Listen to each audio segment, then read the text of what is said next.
संक्रांतीचा सण म्हटलं की चुडं आणि पाटल्या याच्याशिवाय पूर्ण तर होणारच नाही. मग काय अशा पद्धतीने गावाकडून आईने मला चुडे आणि पाटल्या पाठवलेल्या होत्या. त्याला मी छान गरम केलं, तोडून घेतलं आणि इथे ना कुणाला जमतही नव्हतं की ते कसे बसवायचे काय याचं काहीच नॉलेज नव्हतं. तर मी माझ्या मुलीला सांगितलं आणि त्याप्रमाणे तिने तसं केलं आणि मला छान इथे चुडे आणि पाटल्या बसविलेल्या आहेत. मला ना संक्रांतीला असं चुडं पाटल्या घालायला खूप आवडतं. सर्व मेकअप माझा इथं करून झालेला होता आणि तरीसुद्धा मला अपूर्ण असं वाटत होतं. जेव्हा मी हे छान असे पाटले आणि चुडे बसवून घेतले ना, मला एकदम छान असं वाटलं. संक्रांतीचा सण साजरा करण्याची प्रत्येकाची वेगवेगळी पद्धत असेल. ज्या भागामध्ये जसा साजरा केला जातो ना, त्याचप्रमाणे ते सर्वजण करतात. आता आमच्या भागामध्ये जसा सण साजरा केला जातो, अगदी त्याचप्रमाणे इथे मी तुम्हाला दाखवत आहे.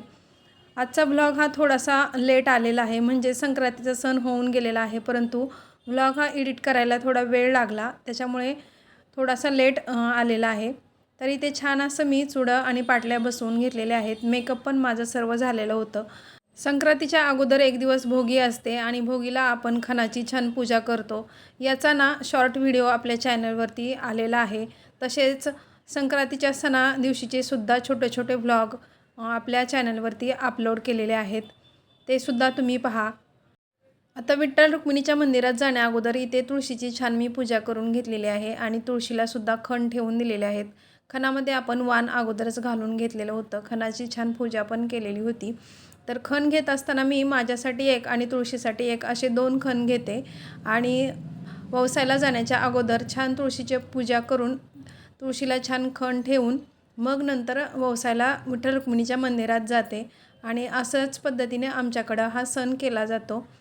आता संक्रांतीच्या सणादिवशी पुरणपोळी तर बनवली जाते, परंतु योगायोगाने यावर्षी ना खूप वर्षानंतर एकादशी आलेली होती आणि मी एकादशीच केलेली होती. त्यामुळे नैवेद्य काही ते मी बनवलेला नव्हता.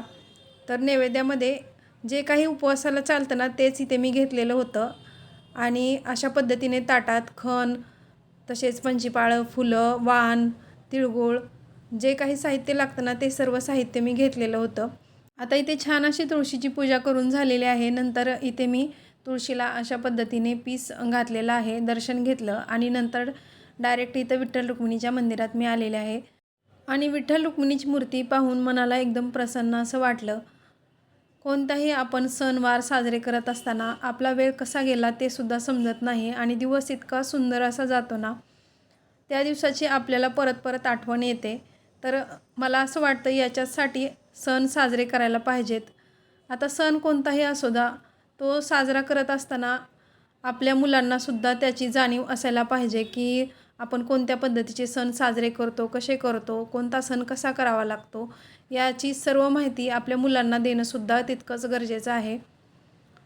तर मंडळी, माझी मुलं ना इंटरनॅशनल स्कूलमध्ये आहेत आणि तिथे अशा पद्धतीने महाराष्ट्रीयन सण तेवढे साजरे केले जात नाहीत किंवा त्याचं नॉलेज त्यांना दिलं जात नाही. त्यामुळे मुद्दामून आणि मलासुद्धा आवडतं म्हणून मी प्रत्येक सण अतिशय तळमळीने आणि पूर्णपणे साजरा करते, जेणेकरून माझ्या मुलांनासुद्धा त्याची सर्व माहिती राहील आणि मलासुद्धा त्याच्यामध्ये खूप असा आनंद भेटतो.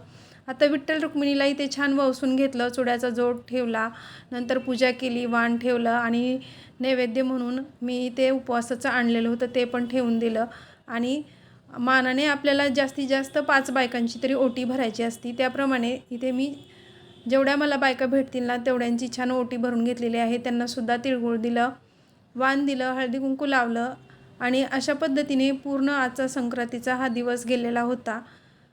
आता इथं 4 वाजून गेलेले होते आणि माझं इथं सर्व संक्रांतीचा सण साजरा करून झालेला होता. म्हणजेच संक्रांतीच्या दिवशी ना मुहूर्त हा 3चा होता. त्याच्या अगोदर मी सर्व आवरून ठेवलेलं होतं आणि 3 वाजता मी मंदिरात आले. नंतर छान पूजा करून घेतली आणि 4-5 जणीची छान ओटीसुद्धा भरून घेतलेली आहे.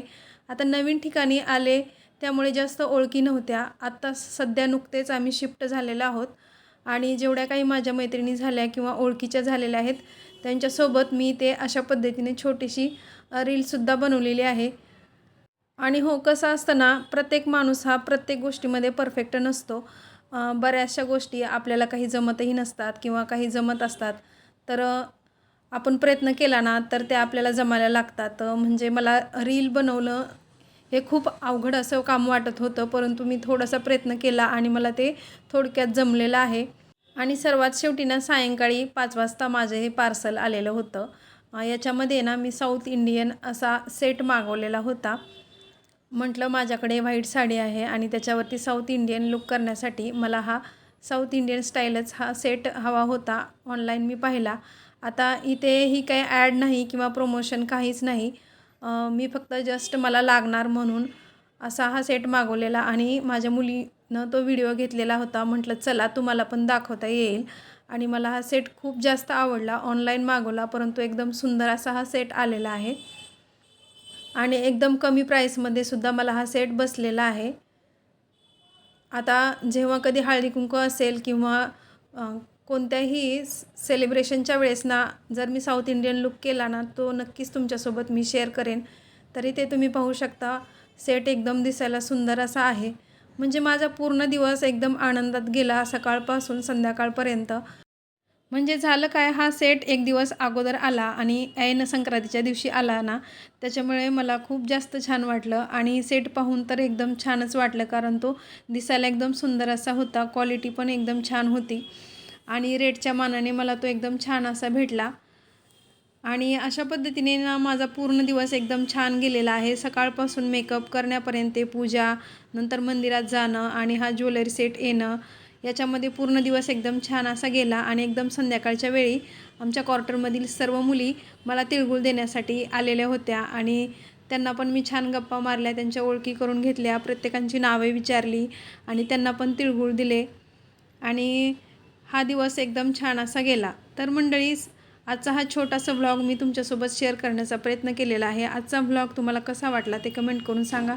चॅनलवरती नवीन असाल तर सबस्क्राईब करायला विसरू नका आणि व्लॉग थोडा जरी आवडला असेल तर एक लाईक नक्की करा. चला परत भेटूया, तोपर्यंत बाय बाय.